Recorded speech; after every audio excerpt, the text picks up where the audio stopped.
अस्माकं देशे अद्यापि पुरुषप्रधानः समाजः वर्तते। हमारा देश आज भी पुरुष प्रधान समाज है। एतेन कारणेन पुत्राः पुत्रेभ्यः श्रेष्ठतरः मन्यते।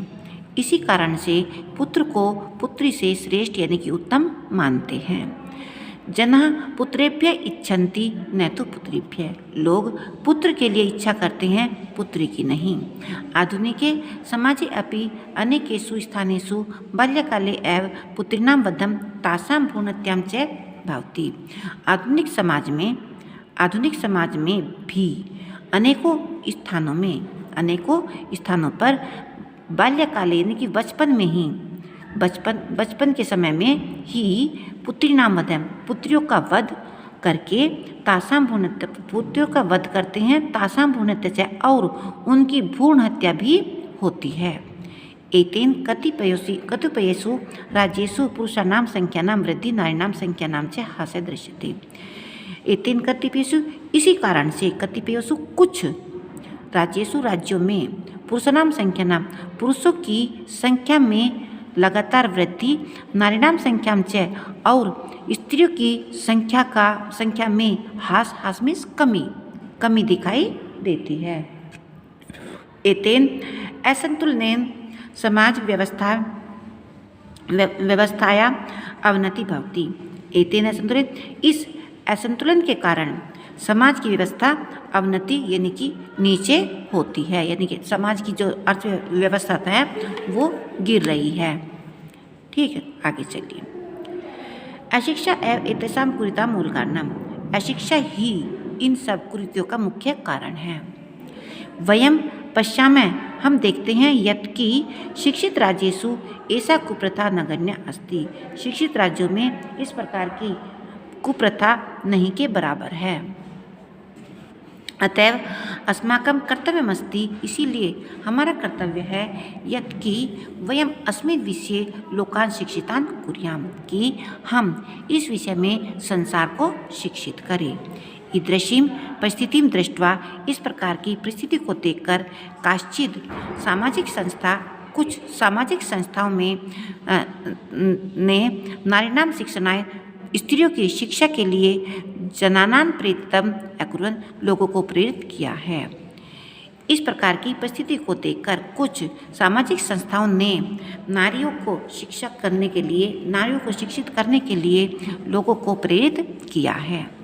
अद्यत्वे कन्या निज परिवारस्य सहयोगेन, आजकल तो कन्या लड़कियां अपने परिवार के सहयोग के द्वारा सर्वेषु क्षेत्रेषु, सभी क्षेत्रों में स्वप्रयत्नेन, अपने प्रयास से, उद्यमेन शिक्षाया च, और मेहनत से और शिक्षा के द्वारा उच्च पदेषु, ऊंचे पदों पर विद्यमान हैं। ता स्वदेशस्य कीर्ति पताकां धारित्वा, वे सब अपने देश की कीर्ति रूपी पताका को धारण करके अग्रे अवगच्छन्ति, आगे ही आगे जाती हैं। अधुना एता वायुयान चालिका, आजकल ये सब वायुयान चलाने वाली यानी कि पायलट, चिकित्सका, डॉक्टर, प्रबंधिका, प्रबंधन यानी कि मैनेजर जिसको बोलते हैं, प्रबंध करने वाली, अभियंतर यानी कि इंजीनियर, सेना प्रमुखा और सेना में प्रमुख भूतवा होकर उच्च पदान अलंकृति, ऊंचे पदों को सुशोभित करती हैं। पूर्वेपि अनेका नार्यः स्वदेशस्य समाजस्य च उत्थानाय बहूनि कार्याणि अकुर्वन्। प्राचीन काल में भी अनेकों नारियों ने स्वदेश से अपने देश को और समाज को उठाने के लिए, ये प्रगतिशील बनाने के लिए बहुत से कार्य किए थे। यथा जैसे लक्ष्मीबाई, अहिल्याबाई होलकर, मार्गरेट थ्रेचर, महारानी एलिजाबेथ, इंदिरा गांधी, भंडार नायके आदि संसार में प्रसिद्ध नारियां एवं हुई थी। यदि एतत् संरक्षिता पालिता शिक्षिता च न स्युः, तर्हि कथं ता उच्चपदानि शोभितुं समर्था भवेयुः। यदि इन सब का संरक्षण, पालन पोषण और शिक्षा न हुआ होता, यदि इन सब का संरक्षण, अच्छा संरक्षण यानी कि अच्छी देखभाल, इनका पालन पोषण और इनकी शिक्षा न हुई होती तब कथमता किस प्रकार से वे सब ऊंचे पदों को सुशोभित करने में समर्थ हो जाती। यदि इस प्रकार के उनका संरक्षण, उनकी देखभाल, उनका पालन पोषण, उनकी शिक्षा न हुई होती तब किस प्रकार से वे ऊंचे पदों को सुशोभित करने में समर्थ हो जाती। अधुना सर्वोपरि आवश्यकता अस्ति यत् वयं सर्वे मिलित्वा पुत्रं पुत्रीं च समानो मन्येम। अब सर्वोपरि सबसे पहली आवश्यकता है कि हम सभी मिलकर पुत्र और पुत्री को समान माने। अब सबसे पहली आवश्यकता है कि हम सब मिलकर पुत्र और पुत्री को समान माने। अस्माभिः तेषां समान रूपेण संरक्षणम्। अस्माभिः हम सब तेषां उन सब का समान रूप से संरक्षण, उनकी समान रूप से उनकी सुरक्षा, पालन पोषण, लालन पालन यानी पालन पोषण, शिक्षण करनी चाहिए। हम सबको भी उनकी समान रूप से देखभाल, उनका पालन पोषण और उनकी शिक्षा करनी चाहिए। अस्माकं प्रत्येन पुत्र्य च मिलित्वा देशस्य उत्थानाय कार्यरता भवेयुः। अस्माकं प्रत्येन हमारे प्रयास के द्वारा ही पुत्र और पुत्री मिलकर देश को ऊपर उठाने के लिए कार्यरत भवेयुः होंगे, जिसके कारण भारत देश संपूर्ण संसार में सर्वोच्चम स्थानं लभेत, ऊंचे स्थान को प्राप्त करेगा। ऐसा एवं अस्माकं कामना, यही हमारी मनोकामना है। आगे चलिए।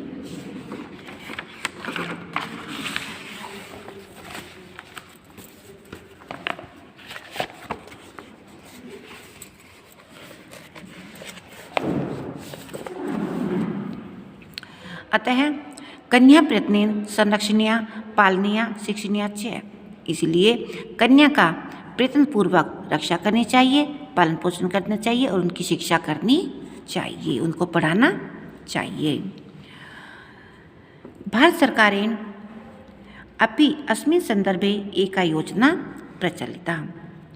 भारत सरकार ने भी इस संदर्भ में यानी कि इस विषय में एक योजना प्रचलित की है, यत् कि कन्याम संरक्षित कन्याम पाठ्येत। बेटी की रक्षा करनी चाहिए और कन्या की रक्षा करनी चाहिए और कन्या को पढ़ाना चाहिए यानी कि जिसको हम बोलते हैं बेटी बचाओ और बेटी पढ़ाओ। इस प्रकार से अब आ जाते हैं मेन मुद्दे पर। ये तो मुझे इसलिए पढ़ाना पड़ा क्योंकि कुछ क्वेश्चन ऐसे हैं कि चैप्टर में से निकलते हैं और उनमें फिर आप गड़बड़ कर जाते हो। ठीक है, सबसे पहले तो आ जाइए बेटा वर्ड मीनिंग पर। ये वर्ड मीनिंग है आपके, ये भी है और ये भी है। अब आपको क्वेश्चन कैसे मिलेगा। श्रेष्ठतरा शब्द के लिए उचित हिंदी शब्द है दो में श्रेष्ठ, श्रेष्ठ होना या श्रेष्ठ होना चाहिए। समझ में आ गए। श्रेष्ठतरा यानी कि इससे यो बेटर है। जैसे आपने पढ़ा था विशेषण में आपने उसकी तीन अवस्था पढ़ी थी, मूल अवस्था, उत्तम अवस्था और उत्तर अवस्था। मूल अवस्था यानी कि जो उसका प्रारंभिक स्थान है, उत्तम अवस्था यानी कि जो उसके बाद मध्यम श्रेणी में है, और उत्तर अवस्था यानी कि जो सबसे ऊपर है, सबसे अच्छा है। तो ऐसे यहाँ पर श्रेष्ठ तर लग गया तो इसमें सबसे उत्तम है यानी कि सब में श्रेष्ठ है। श्रेष्ठ तरह दो में श्रेष्ठ होना चाहिए या श्रेष्ठ है, तो उसमें आपको उचित ढूंढना है। ठीक है, इसी प्रकार मान्यते ऑप्शंस मिलेंगे। माने जाते हैं, माना गया, माना था और मानते हैं। ढूंढ लोगे ना। भ्रूण की हत्या, भ्रूण हत्या करने के लिए, भ्रूण हत्या होना और भ्रूण हत्या या कोई भी नहीं। ठीक है, कतिपयसु कुछ में, कुछ से, कुछ को, कुछ नहीं। तो यहाँ पर एसु सप्तमी भक्ति बहुवचन है तो यहाँ पर कुछ में लगाएंगे, में या पर। ठीक है, हास में कमी, कमजोर, कामना और निराशा, तो इसमें आप उचित लगा लोगे। समझ में आ गया। इस प्रकार से तो आपके वर्ड मीनिंग आएंगे। यहाँ से नहीं दूंगी, केवल यहाँ से दूंगी। चलिए आगे आते हैं क्वेश्चन आंसर सेकंड वीडियो में।